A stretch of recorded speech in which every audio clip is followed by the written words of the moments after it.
शायद पढ़ लिया होगा, कहीं सुन लिया होगा कि नहीं आईएएस ऑफिसर नाम की कोई चीज़ होती है, लेकिन तब ये भी नहीं पता था कि यार यूपीएससी नाम की कोई एग्ज़ाम है, सिविल सर्विस एग्ज़ाम है, उससे और भी पोस्ट में आप सिलेक्ट हो सकते हैं, ऐसा कुछ नॉलेज नहीं था।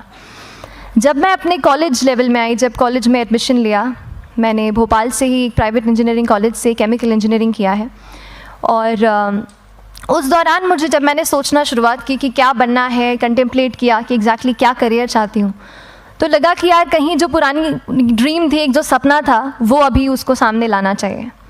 फिर इस बारे में और पढ़ा, और तब खान स्टडी ग्रुप भोपाल में सेंटर वहाँ पे जैसे शुरू हो गया था, तो मेरा जो फाउंडेशन कोर्स है मैंने वहाँ से किया। और इस एग्ज़ाम के बारे में जो चीज़ें मुझे 1-2 साल में समझ में आई हैं, वो कुछ चीज़ें मैं आपसे शेयर करना चाहती हूँ। सबसे पहली चीज़ जो पहले जय और रचना हम दोनों बोल चुके हैं कि कंसिस्टेंसी।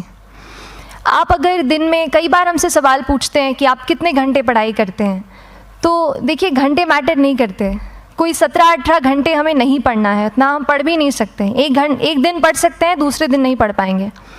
5 से 6 घंटे ही आपको देने हैं या उतने निकालने हैं, पर वो जो वक्त आप अपनी पढ़ाई को देते हो, वो कंसिस्टेंटली आपको रोज़ उतना ही अपने पढ़ाई को देना है।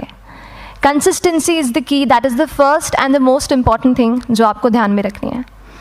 दूसरी चीज़ इस एग्ज़ाम में मुझे लगता है इक्वली इम्पॉर्टेंट है, क्योंकि ये जर्नी लंबी होती है। जैसे एग्ज़ाम ही 1 साल तक चलती है, आप प्रीलिम्स देते हैं, फिर आप मेंस देते हैं, आप इंटरव्यू में जाते हैं पर्सनालिटी टेस्ट के लिए, तो एग्ज़ाम 1 साल तक खुद चलती है। उसके पहले मान लीजिए आप 1-1.5-2 साल पहले से प्रिपेयर कर रहे हो, तो ये जर्नी काफ़ी लंबी रहती है। उस जर्नी में मेंटली अपने आप को मोटिवेट रखना, अपने आप को बूस्ट करते रहना, वो भी इक्वली इम्पॉर्टेंट है, और इसीलिए अपने आप पर भरोसा बेहद ज़रूरी है। You need to have a faith in yourself कि अगर आपने इसमें कदम रखा है, अगर आपने सोचा है कि आप सिविल सर्विस एग्ज़ाम देना चाहते हैं और देंगे, तो आपको ये ठान के उसमें जाना है कि हाँ मैं ये कर सकता या कर सकती हूँ। ये एक अपना मोटिवेशन, अपने साथ एक फेथ, बिलीफ अपने ऊपर आपको हमेशा रखना है। कमिंग टू प्रेपरेशन की कैसे तैयारी करनी है, बहुत सारी बातें आप सुन चुके हैं कि आंसर राइटिंग में कैसे करना होता है, आंसर राइटिंग का स्ट्रक्चर कैसा होना चाहिए। तो मैं शुरू में सबसे पहले ये कहूँगी कि मेरे प्रिपरेशन का बेस 2 चीज़ें रहीं। पहला था करंट अफेयर्स। करंट अफेयर्स इसलिए मैंने उसको उसी से शुरुआत की क्योंकि करंट अफेयर्स सबसे इंटरेस्टिंग पार्ट होता है। कई बार आपको हिस्ट्री कभी बोरिंग लगेगी, कई बार आपको लगेगा ज्योग्राफी इतना, कभी हर किसी के अपने अपने फेवरेट्स होते हैं। तो मुझे वो 2 सब्जेक्ट्स लगते थे कि यार इतना मन नहीं करता है, लेकिन न्यूज़पेपर्स और करंट अफेयर्स में जो भी नया चल रहा है वो मुझे हमेशा इंटरेस्टिंग लगता था। इंटरनेशनल रिलेशंस में क्या हो रहा है, क्या सोशल रियलिटीज़ हैं, कहाँ क्या हुआ, उसका क्या इम्पैक्ट पड़ेगा एडमिनिस्ट्रेशन पे और हमारे कंट्री पे, तो उसको आप अपना एक बेस बना सकते हो। आप करंट अफेयर्स बेस्ड प्रिपरेशन कर सकते हैं, इसलिए भी क्योंकि अगर आप मेंस एग्ज़ाम देखेंगे तो काफ़ी डायनामिज्म आ गया है, केवल प्रीलिम्स में नहीं बल्कि जनरल स्टडीज़ पेपर 2, पेपर 3 में भी आप देखेंगे कई सारे ऐसे सवाल हैं जो करंट इवेंट्स से इंस्पायर्ड होते हैं, उन पे बेस्ड रहते हैं। तो जब आप न्यूज़पेपर बेस्ड, करंट बेस्ड पढ़ाई करते हैं तो वो आपका प्रिपरेशन वहाँ से भी कवर हो सकता है। दूसरी जो चीज़ मैंने जिस पे बहुत फोकस किया वो थी आंसर राइटिंग। तो आंसर राइटिंग का जैसे खान सर बता रहे थे कि आंसर राइटिंग की प्रैक्टिस बहुत की, तो उसके पीछे मेरा ये था कि जब मैं हमेशा प्रीलिम्स का कोई भी पेपर टेस्ट देती थी, हम मॉक टेस्ट देते हैं, तो मॉक टेस्ट देती थी तो हमेशा मेरे मार्क्स करीब 90 to 110, 120, इससे ऊपर मेरे कभी मार्क्स नहीं जाते थे। तो मुझे हमेशा ये डर था कि यार प्रीलिम्स में कहीं मेरा कुछ, क्योंकि कट ऑफ भी इसी कुछ रेंज में जाता है, तो हमेशा लगता था कि यार कुछ गड़बड़ यहाँ ना हो जाए। लेकिन जब मैंने आंसर राइटिंग की और मेंस एग्ज़ाम के बारे में जाना, तब मुझे लगा कि आंसर राइटिंग एक ऐसी चीज़ है, मेंस एक ऐसा फेज़ है सिविल सर्विस एग्ज़ाम का जहाँ पे आप अच्छे से तैयारी कर सकते हैं। And if you have written the answers, if you know कि you have covered the points well, if you have included उसमें कुछ आपने facts, international reports, government schemes, आपने कुछ ऐसे उसमें सॉल्व भी डाला है, तो जो रिज़ल्ट आएगा वो सेटिस्फैक्ट्री ही आएगा, अच्छा ही आएगा। तो मेंस एक ऐसा पार्ट है जिस पे आप काफ़ी बैंक ऑन कर सकते हो। मैं जब पर्सनालिटी टेस्ट भी मैंने दिया, तो इस बार भी आप नंबर्स देखेंगे तो आसपास की रैंक के हिसाब से मेरे नंबर्स उसमें कम हैं, लेकिन it is just the general studies and the answer writing part, जो मेंस के जो वो है मार्क्स हैं या मेंस का जो एक फैक्टर रहा, वो मेरे लिए सबसे ज़्यादा इंपॉर्टेंट डिसाइडिंग फैक्टर रहा है। तो अपना एक्सपीरियंस यही बताऊँगी कि आंसर राइटिंग पर आप विशेष फोकस कीजिए। जैसा स्ट्रक्चर आपको बता ही चुके हैं कि इंट्रोडक्शन में कैसे आपको शॉर्ट रखना है, बॉडी एंड देन कंक्लूजन। उसमें छोटी चीज़ जैसे मैं अभी मेंशन कर रही थी, आप एक इंश्योर कीजिए कि देखिए जो भी एग्जामिनर आपकी कॉपी चेक कर रहे हैं वो दिन में 10, 15, 20 कॉपीज़ चेक कर रहे हैं, तो उन सब से आपको अलग कैसे आप अपनी कॉपी दिखा सकते हो, ये चीज़ आपका प्रेजेंटेशन और आप जिस तरीके से आंसर लिखते हो कंटेंट को, वो मैटर करेगा। आप इंश्योर कर सकते हैं कि आपके आंसर में कुछ फैक्ट्स, गवर्नमेंट की स्कीम्स, कुछ कमिटीज़ बैठती हैं, जैसे एक प्रिवेसी पे justice BN Shri Krishna committee की रिपोर्ट आई है, तो आप मान लीजिए आपको कोई प्रिवेसी पे सवाल आ गया तो आपने उन कमेटी का नाम कोट कर दिया। ऐसे बहुत सारी कमिटीज़ होती हैं। कुछ इंटरनेशनल रिपोर्ट्स आते हैं, वो आप इनके बारे में लिख सकते हैं। इंडिया का मैप आप बना सकते हैं। मैंने सीख लिया था कि 10-15 सेकेंड्स में कैसे जल्दी से मैप बनाना है और उस पर कैसे पॉइंट कुछ करना है, कुछ लोकेट करना है। तो ये कुछ ऐसी चीज़ें हैं जो आपके आंसर्स को एनरिच करेंगी और प्रेजेंटेबल बनाएंगी। तो इस तरीके से आंसर्स पे जैसे हम क्लास करते हैं, लेकिन उसके साथ साथ आपको ये कोशिश करनी है कि 1 से 2 आंसर पर डे आपको ज़रूर लिखने ही लिखने हैं, apart from the test series that you are doing. Answer writing से 2-3 चीज़ें होती हैं, ना केवल हमारी एक लिखने का हमें समझ आता है हम क्या लिखते हैं कैसा है, पर हमारा कॉम्प्रिहेंशन भी इम्प्रूव होता है। हमें कितना समझ में आया वो भी हमें खुद समझ आता है जब हम आंसर्स लिखते हैं। और इसीलिए आंसर राइटिंग पे आप फोकस कीजिए, 1 से 2 आंसर ज़रूर लिखिए।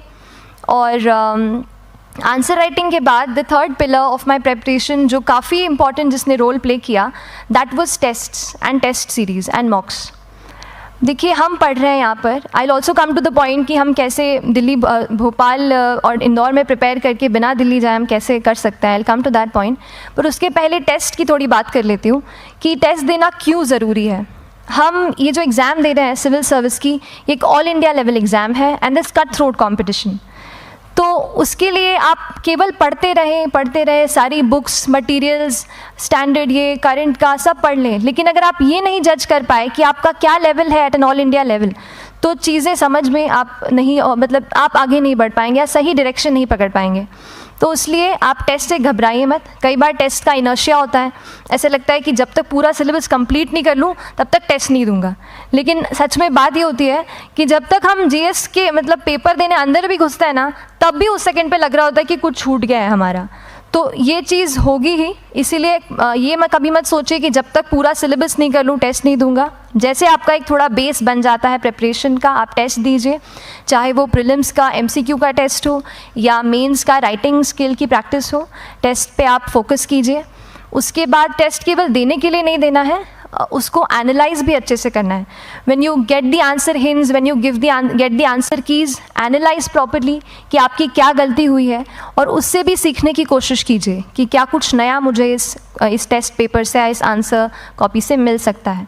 तो इस तरह से टेस्ट पे भी आप फोकस कीजिए। And I will come lastly to the point कि जब मैंने प्रिपरेशन शुरू की थी अपने कॉलेज के 2nd ईयर 3rd ईयर आते आते, तो मन में बहुत सारे फियर्स थे।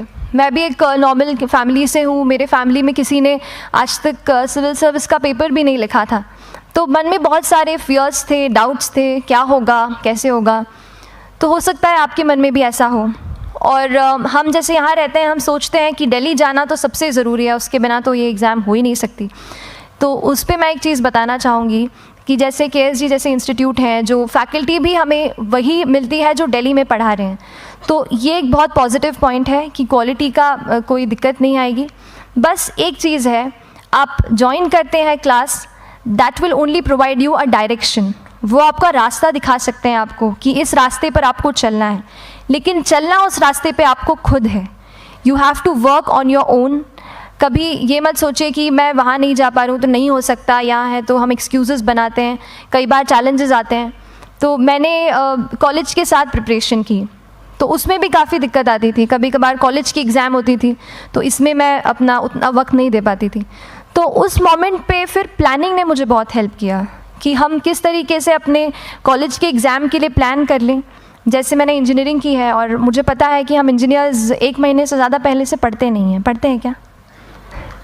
तो वो चीज़ आप ध्यान रख सकते हो, उसको अपना स्ट्रॉन्ग पॉइंट बना सकते हो। 1 से 1.5 महीना जब exam is approaching, I use to plan my entire syllabus का प्रिंट आउट निकाल के I use to make my notes, उस तरीके से उसको मैं उसको संभाल लेती थी। तो whenever you are managing those things together, focus on planning, किस तरीके से आप एक माइक्रो प्लान बनाएं, अपना डेली एक प्लान बनाएं, वीकली टारगेट सेट करें और एक ब्रॉड विजन दिमाग में रखें कि ब्रॉडली आप मंथ्स में क्या कवर करने वाले हैं। अगर आप प्लानिंग अच्छे से करते हैं तो ज़्यादातर पोर्शन आपका वहीं से कवर हो जाता है, और जब आप टारगेट्स बनाते हैं, उनको टिक करते हैं, तो एक सेंस ऑफ कंप्लीशन भी आपको मिलता है कि yes I am on the right path और मैं सही जा रहा हूँ या जा रही हूँ। तो इस तरीके से प्लानिंग पे भी इक्वली फोकस कीजिए। एंड बस यही सिंगल बिगेस्ट मैसेज मेरी तरफ से यही रहेगा कि आपने अगर ठान लिया है, अगर आप सोचते हैं कि आप ये एग्ज़ाम क्रैक कर सकते हैं, तो आपको रोकने वाला और कोई नहीं, आप खुद ही हो सकते हैं। तो खुद आप अपनी रुकावट कभी मत बनिए, एक्सक्यूज़ेस मत बनाइए। ऑब्स्टिकल ज़रूर आएंगे, उन्हें आपको चैलेंज करना है। Challenges are meant to be challenged. तो सही तरीके से अपने ऑब्स्टिकल्स को हैंडल कीजिए, और इस एग्ज़ाम में अगर आप सही स्ट्रैटेजी रखते हैं तो आप अपने एक अटैम्प्ट में ही इसको क्रैक कर सकते हैं। एंड एनीवेज आप जो भी अटैम्प्ट नेक्स्ट रखते हैं, दिल में यही रखिएगा कि जो ये मेरा नेक्स्ट अटैम्प्ट होने वाला है, ये मेरा बेस्ट अटैम्प्ट होने वाला है। कभी भी इस एग्ज़ाम को हाफ हार्टेडली मत दीजिए कि चलो दे के देखता हूँ कैसा है पैटर्न का एग्ज़ाम का। अगर एग्ज़ाम का पैटर्न देखना है ना, तो घर पे 3 घंटा टाइम लगा के एग्ज़ाम दे दो, बस केवल पैटर्न देखने के लिए एग्ज़ाम अटैम्प्ट मत कीजिए। जब आप एग्जामिनेशन हॉल में जा रहे हैं या कोई अटैम्प्ट आपने सेट किया है, तो अपना सब कुछ उस एग्ज़ाम को दीजिए, अपना टाइम, एनर्जी, फोकस, जितना भी करेक्ट आप उसमें पॉजिटिविटी डाल सकते हैं उसको दीजिए, एंड पूरी तैयारी के साथ ही इस पेपर को दीजिए, and I am sure that you will succeed.